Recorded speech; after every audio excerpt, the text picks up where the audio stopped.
to my channel. I literally just finished filming a room tour video, so make sure to check out the video if you haven't already. Today I'll be giving you guys a book review, including my general thoughts and feeling of some of my favorite books that I have read in 2021. So this year I read 21 books. I just achieved my goal a few days ago. Perfect, I read 21 books in 2021. So yeah, without further ado, let's get into this video. So one of my favorite books that I read this year was Vicious. So Vicious is an adult sci-fi. I gave this book 4 to 5 stars. Like, I like this book, but I'm not like obsessed with this book. Again, maybe I was like being too generous when I rated this book because everyone seemed to love this book. Like, everyone loved the characters, the concept, but I felt a bit underwhelmed with the ending. This book will be fitting for you if you like superhero movies such as like DC, Marvel. I picked up this book because when I briefly read the summary of the book, I saw that 2 college students who are in their final year doing research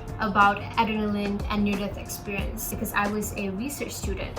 So not only they're writing their research about near-death experience, but they're experimenting it. They are the subject of the near-death experience. When I saw the summary, I was like, you know what, that is such a cool and effed up concept, which is against the general ethical guidelines for research. All the characters in this book are, you know, basically they have good intention. At the same time, they're terrible people.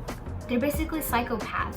And I really enjoyed reading the first half of the book. I thought it was very intense and gripping. But after the first half of the book, I felt like the book was a bit slow, although the chapters are very short. Because after the first half, the book focuses more on Victor's POVs and some were Eli's POV.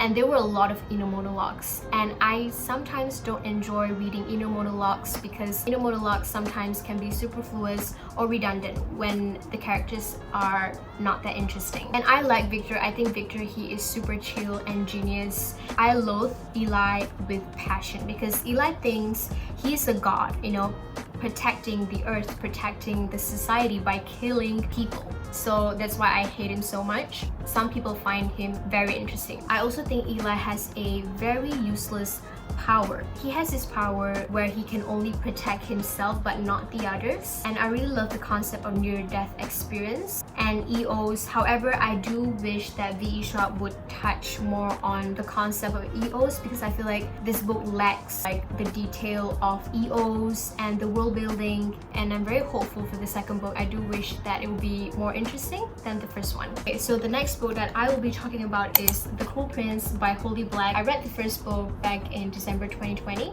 and I read the second and the third book in the beginning of the year. So I love the Folk of Air series so much. I would rank this series as first in my all-time favorite series because I gave all the books 5 stars. So there are 3 books in the series and there's one novella called How the King of Elfheim Learned How to Hate Stories. This series is about a mortal girl named Jude and also a fairy prince called Cardan. Jude has like 3 siblings called Vivian, Oak, and Taryn. Taryn is her twin sister. So one day Jude and her siblings were like chilling at home, you know, eating fish sticks, watching TV show, and then suddenly there's like this odd looking green color man.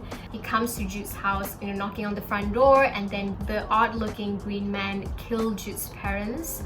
So he killed Jude's parents in front of Jude and her siblings. So imagine how traumatized it was for Jude and her siblings. And the odd-looking green man decides to take Jude back to Elfheim, which is a fairy world. After Jude is brought to Elfheim, we can see that how she navigates her life, how she adapts at living in Elfheim, because in Elfheim there are a lot of mythical creatures who are very cunning. From there we can see that how she's treated so badly by the mythical creatures there. So the first book shows that how Jude survives in Elfheim, how everyone treats her so badly. And then the second book, there's definitely a lot of political intrigue or conflict, and the third book we can see more Jude and Cardan's interaction together. This series always reminds me of how much I love reading. I was so invested in this story when I read the book. I remember I couldn't put it down. You know, the characters are stunning. Jude and Carden are stunning world building. When I was reading the book, I felt like I was being transported to the world because the world was like so magical, and I remember that I wanted to visit Elfheim so bad. Also, stunning writing style. I love Holly Black's writing style. She knows how to write something so short, brief, and yet so poetical, so lyrical. Because if you look at the book is super short. This book has an enemies to lovers trope, but the romance is a subplot because this book focuses more on the political intrigue. So do not go into this book thinking that there's going to be a very heavy romance plot and thinking that you're gonna get a similar plot as Equitar by Sarah J Maas. No, because some people that read the first book, they feel like, you know, they didn't get like Jude and Carden's chemistry together. Again, the romance is the subplot. I personally like it. I feel like people who read it, they don't like it, they just don't get it. If you read it, you love it, you get it. I love Jude so much. I feel like she's one of the most realistic protagonists that has been portrayed in YA books. Sometimes I feel like I can relate to her, and you know, she's very relatable. Like in this book, Jude is described as someone who is brave and she knows how to kick ass, protect herself, but yet she is also anxious, scared, you know, when making decisions, but yet she still goes with it. You know, she's like, YOLO, I'm gonna just make a very bad decision. Also, let's talk about Carden because I love him so much. He's also my favorite character. He's very cunning, he's very funny, and Carden is also smart. Like, I don't know why in this book Carden is always underestimating himself, but I feel like he's smart. Like, he does not realize that. He does not realize that he can be a very powerful ruler. So the letters from Carden to Jude are one of my favorite things that ever happened in this series. I still think that Holly Black should have included the letters in the non-exclusive version of Queen of Nothing, which is the last book, because I feel like the letters are the major plot for this series, because the letters show that how much Carden cares for Jude and their relationship together, their chemistry together. Again, the letters are significant plot in the series, so that's why I feel like some people, they don't like this book because they don't get Jude and Carden chemistry. So overall, I love this series so much and I plan to reread the whole series again, but I'm not sure when I want to read it because I'm actually waiting for the perfect timing to reread the whole series. I still remember what happened, so I'm still waiting for the perfect time to reread the whole series. So my next favorite series that I read this year was the Infernal Devices series. I gave the first book 4.5 stars because I feel like this book gives off like those typical YA vibes type of books. The story follows a girl named Tessa. So Tessa, she is from New York, and one day she receives a letter from her brother saying that her brother wants her to go to London to visit him. When Tessa arrives in London, she was approached by these two women and I think another guy. They tell Tessa that, you know, they have a brother, so you can trust us, you can come along with us. But it turns out that she was actually being kidnapped by those people because they want something that Tessa has, and Tessa doesn't even know that she has that thing. When Tessa was being kidnapped by those people and when she was in London, she was then saved by a group of shadow hunters. Then from there she meets like the shadow hunters. She then discovers about the Shadow Hunters Institute people, and she meets more shadow hunters and another fantasy world. When I read this series, I fell in love with London because before this, London was just London, but after reading this series, I love London so much and I want to visit London again. I feel like Cassandra Clare is very good at writing world building and about the shadow hunters without making the reader feel like they're info dumpy. So many characters in this book are very funny. I particularly like William Herondale. He is one of the most hilarious characters in this book. I don't think I can count the number of times that he made me laugh. I also love him because he likes to read classic books and he writes poems like Hello and Danger Man Alert. I also like Will's and Jen's relationship. They're very precious and their POVs are always interesting and fun to read. However, I feel like Tessa's character is a bit bland. I started to like her and appreciate her more in the last book, especially in the epilogue, if you know what I'm talking about. So for female character, I like Sophie because I feel like she's very badass and she's emotionally strong. So what I also like about this book is that this book has multiple POVs. I love it when authors, you know, include multiple POVs because we get to know what's going on inside her head and instead of just focusing on a single character's story. This series is quite emotional, I would say, and I have cried a few times, especially like the second and the third book. It was so sad. So next is the Last Hour series. The first book is called Chain of Gold and the second one is Chain of Iron. They are also by Cassandra Clare. This series has 3 books and Chain of Thorn is coming out next year, December, and I'm very excited to read the next book.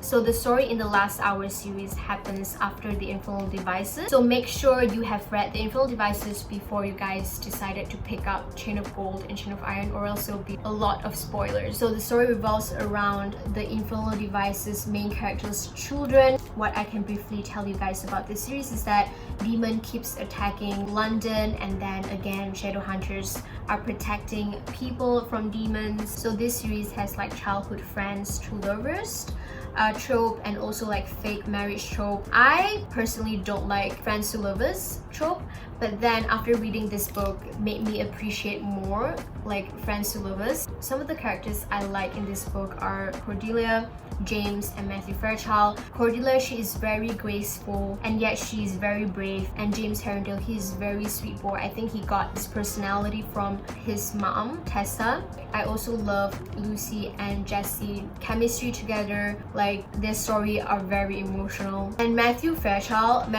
is so funny, and he is basically William Herondale but in a different font. Can we talk about the ending in Chain of Iron? Like I don't think I can fully recover from the ending. The ending got me shook, and Cassandra Clare really did dirty to us because there's like a cliffhanger in the ending. Not gonna lie, the ending and the whole book gave me a reading slump. I just hope that nothing bad will happen to some of my favorite characters in this series. If something happens to like, I don't know, like Lucy or like Jesse or Matthew Fairchild, I'm gonna riot.